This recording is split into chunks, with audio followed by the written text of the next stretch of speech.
Komið þið sæl og verið velkomin í föstudagsþáttinn.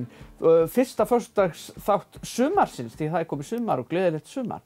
Og það fór einmitt fram í gær á sumardaginn, fyrsta vorkoma Akureyrarstofu, þar sem að fjöldi viðurkenningu var veittur, meðal annars fengum við á N4 jafnréttisviðurkenningu Akureyrarstofu og erum stolt og glöð með það. En þar var jafnframt tilkynnt bæjarlistamann Akureyrar 2021.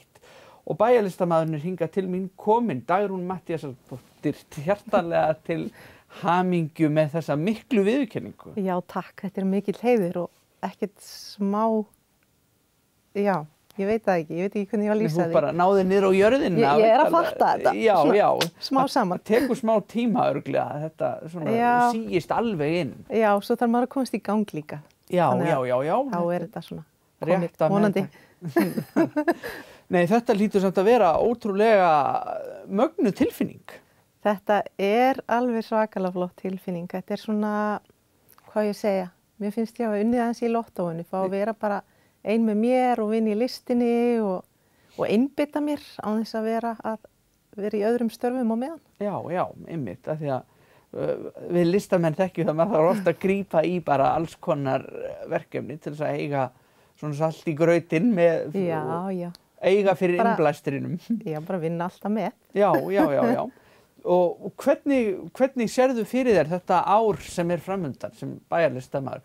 Ertu búin að negla niður verkefni sem þú ætlar að vinna á tímanum? Já, það eru 2 verkefni. Fyrra verkefnið, það verður í sumar á Vestfjörðum og þar ég að tengja saman 2 landshluta við okkur hérna norrlenska listamenn og vestfirska listamenn. Þannig að brúa svona bilið á milli Vestfjarða og Norðurlands. Já, og bara það ekkert að gerast á milli okkar. Það verður eitthvað að fara að gerast. Já. Þannig að þetta svona umhverfislistarverkefni sem endar svo með listahátíð á dýrafjarðardögum. Já. Og vonandi verður þetta til þess að eitthvað meira gerist þá. Já. Að við fáum hina hingað og kannski aðra svo næst. Og vonandi verður þetta áframhaldandi verkefni. Spennandi. Þannig að það í sumar og hvað tekur svo við þegar því lokið? Þá fer ég að vinna með sjálfur mér. Já.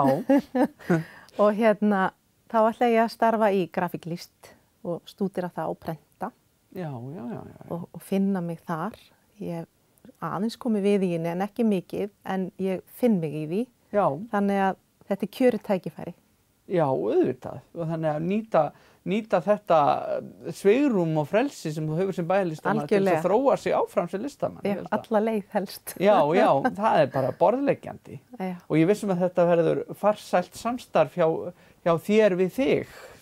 Pottþétt. Og ég hef mjög gott af því í rauninni, af því að ég þannig manneskja að mér finnst svo gaman að starfa með öðrum í bæði listum og Já. Þá verða náttúrulega til hlutir sem verða ekki til ef maður bara einn, oftar en ekki, sko. Einmitt. Það vinna með öðrum beinir mann í einhverja átt sem mann hefur kannski ekki dottið í huga að fara sjálfur. Já, það kemur alltaf það sprettur alltaf eitthvað upp.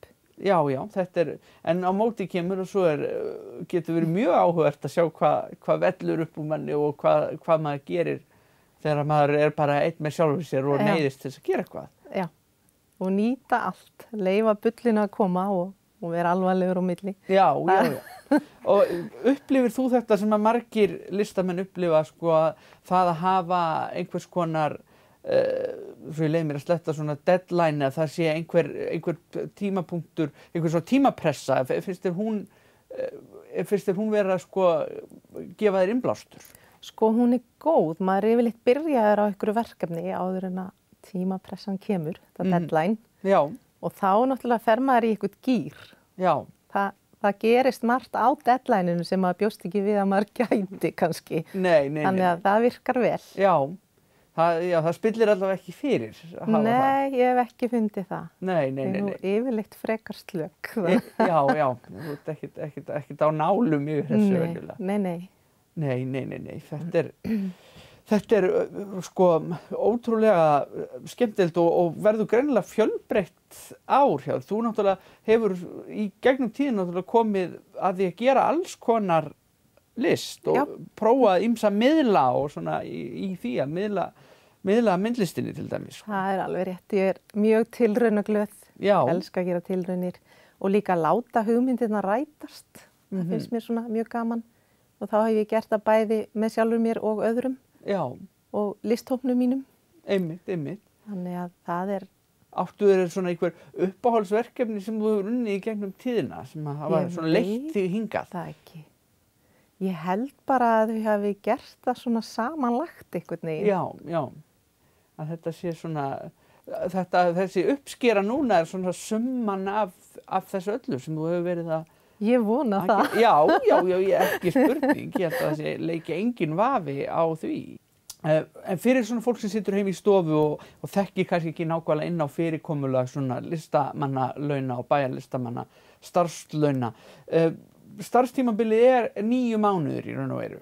Já, það er rétt. Eitthvað, við höldum því allavega fram þangað til annað kemur í ljós. Já, þannig að þetta er, og á meðan þarftu bara að hugsa það að vera listamár. Það er náttúrulega ótrúlegur lúxus og það er ekkert bara við það, sko. Nei, ég til dæmis er búin að vera svo heppin að vera myndlistakennari, bæði í Brekkuskóla og í Oddeyraskóla. Já.